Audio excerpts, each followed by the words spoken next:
day, at a meeting of the GWR board, one of the directors present was commenting about the considerable length of the railway they were building. Brunel retorted with a bombshell of a new idea. Why not, he said, make it even longer? Build a steamship that'll take it all the way from Bristol to New York, and call that the Great Western as well. His idea was to offer a complete service from London to New York. Passengers would travel on the Great Western Railway to Bristol, stay in the luxury of the Great Western Hotel, then board the SS Great Western to steam across the Atlantic. It was an incredible idea, grand in vision and audacious in the extreme. So began Brunel's new career as designer of the greatest, most ambitious, most innovative steamships ever built. This is the Waverley, the last remaining sea-going paddle steamer in the world. She's recently undergone a £4 million refit and looks almost as good as the day she was built in 1947. She now earns her keep giving mini cruises all around the British coast, like this one from Clevedon in the Bristol Channel.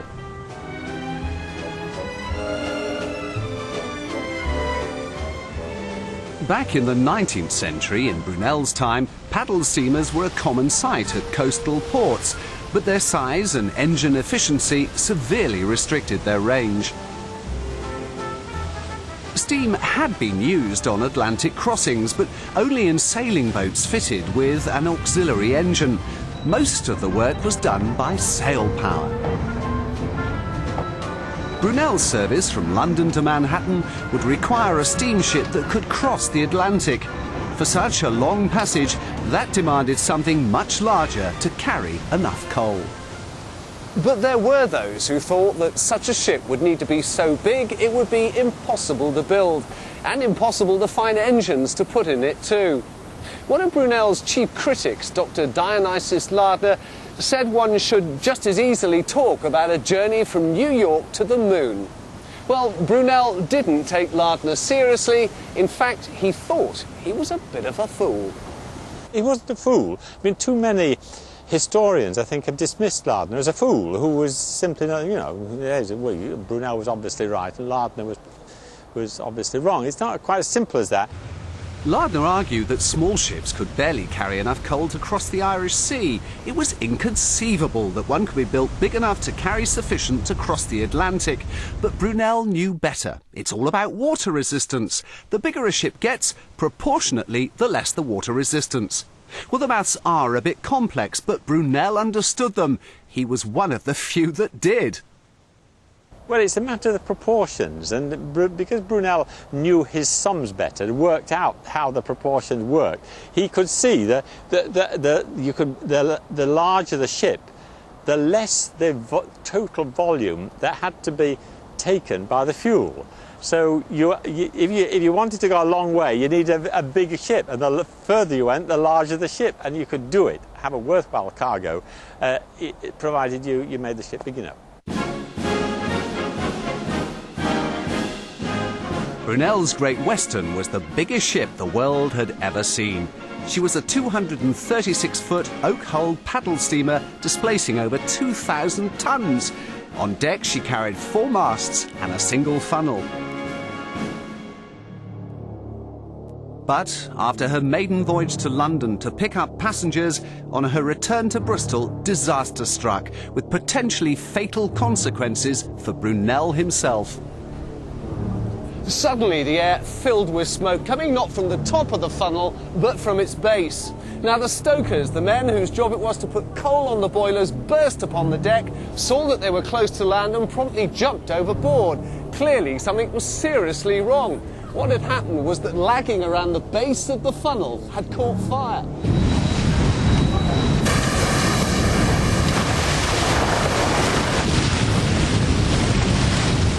Captain Christopher Claxon, an old friend of Brunel's and fellow director, organised a party to man the water pumps and, brandishing a fire hose, entered the engine room to fight the blaze.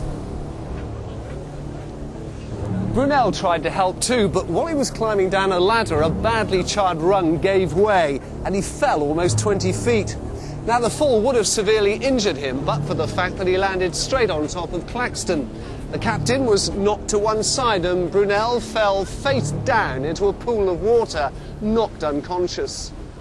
Well, Claxton had no idea who or what had hit him, but while he was recovering his senses, he did make out the shape of a body half submerged in water, seen through the dense smoke.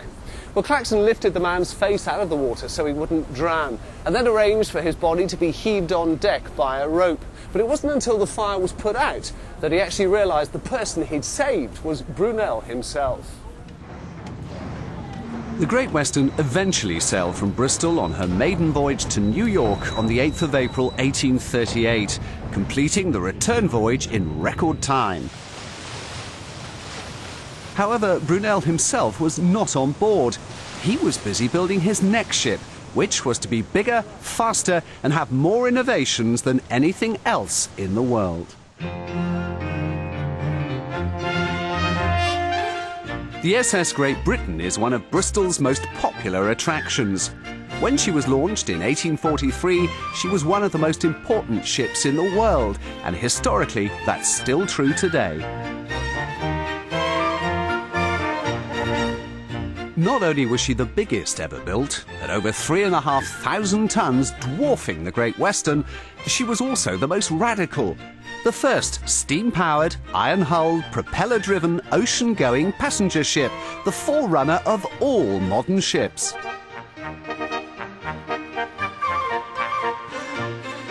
She is a unique survivor from Victorian times, and under the superintendence of Brunel and his colleagues from the Great Western Steamship Company, she was built in the very dry dock she resides in today. The Great Britain didn't quite turn out the way Brunel had originally intended.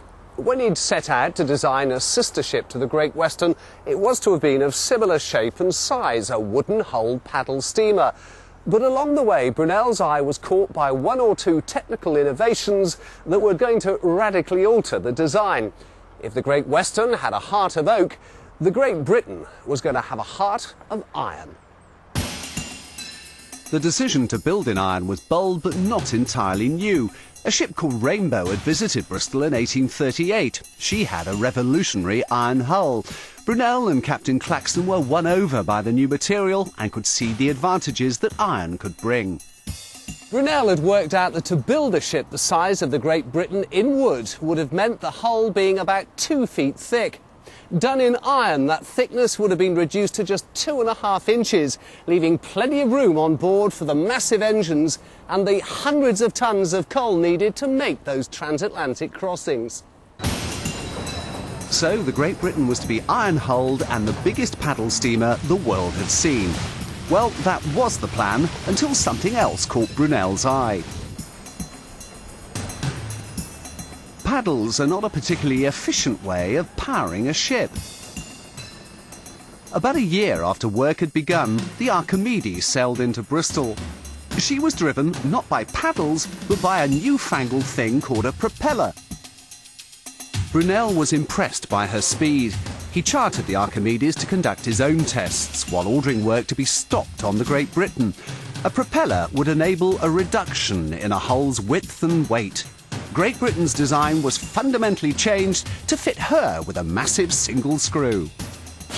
Absolutely cutting edge, absolutely new, yes. But they're not. So although they weren't Brunel's ideas, he was assimilating other people's good ideas, showing how they could work, put them into practice.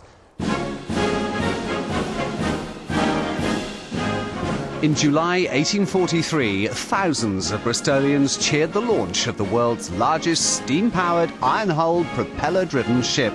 So began her transatlantic career. But the Great Britain's story is one of success mixed with disaster. There were damaged propellers, and she ran aground twice. After losing the Great Western Company a fortune, she was eventually sold for a pittance and spent 24 years carrying cargo to Australia.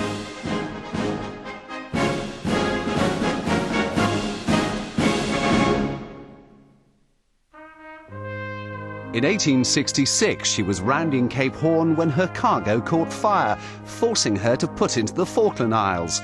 There, the old hulk was condemned as useless for anything except storing coal and wool. In 1933, Brunel's second great ship was towed into Sparrow Cove and left to rust. Even when she was a derelict in the Falkland Islands, people knew that she was significant and should be valued. As a survivor of the transitional phase between wooden technology and modern steel technology, in that she's a metal-hulled vessel, she's also a survivor of the Victorian mass immigration movement. She's one of two surviving craft that took troops to the Crimean War. As far as we know, she's the only surviving troop ship that took troops to the Indian Mutiny. Also, after the Battle of the River Plate in the Second World War, HMS Exeter, which was quite badly damaged, came down to the Falkland Islands and is reputed to have repaired some damage using plate from the SS Great Britain. Of course, that was not the end of the story. In 1970, the Great Britain undertook yet another epic ocean voyage, this time as a result of a rescue attempt to save her remains. The sad Iron Hulk was towed back 3,000 miles from the Falklands to her birthplace in Bristol. This was the first time Brunel's SS Great Britain had passed under his suspension bridge. That was not completed until 21 years after the ship's launch. For over 30 years she's had pride of place here. A massive programme began to restore Brunel's only remaining ship to something like her former glory. It seemed a hopeless task, but slowly the rotting hulk was repaired and repainted, and her former grace and fine lines began to emerge. However, now it seems some of the conservation work may not be working too well. Over the years we've learned that the chlorides which are causing the corrosion in the ironwork is so deep-seated that no matter how much you clean it and repaint it, it still carries on corroding. So what we're doing now is we're doing a different method of conservation. We're going to treat the ship like she's an amazing, great big museum artefact, and we're effectively going to put her into her own little museum box, if you like. So we're going to put a glass plate over the top of the dry dock, which effectively seals in the lower part of the hull. That way we can then dry the environment around it, and that then halts the corrosion. We're going to do something similar inside. We're going to put an air handling unit, so that again dehumidifies the air inside the ship. And the only area that we have to do something different on is the top side here you can see behind me, where we will be cleaning it and repainting it. But in that area, because it was above the waterline, the chlorides are not quite such a big problem. And we've got some very specialist conservators working on it who are going to very, very carefully clean it, very sensitively repatch and then repaint it. And you will see that that will hopefully keep the ship for another 100 years in the condition she is in now. Some work will have to be done, no doubt. We'll have to touch up the paintwork, we'll have to do odds and ends of things, but this major development should be the last major development for a long time. The current work is beginning to bear fruit.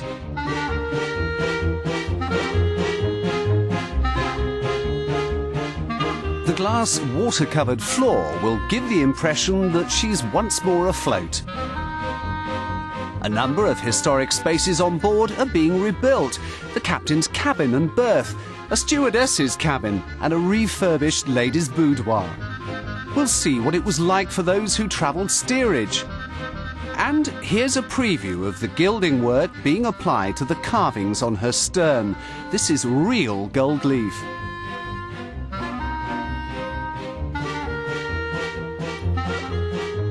The SS Great Britain has had a checkered career, marked by triumph and failure, as did her designer, Isambard Kingdom Brunel.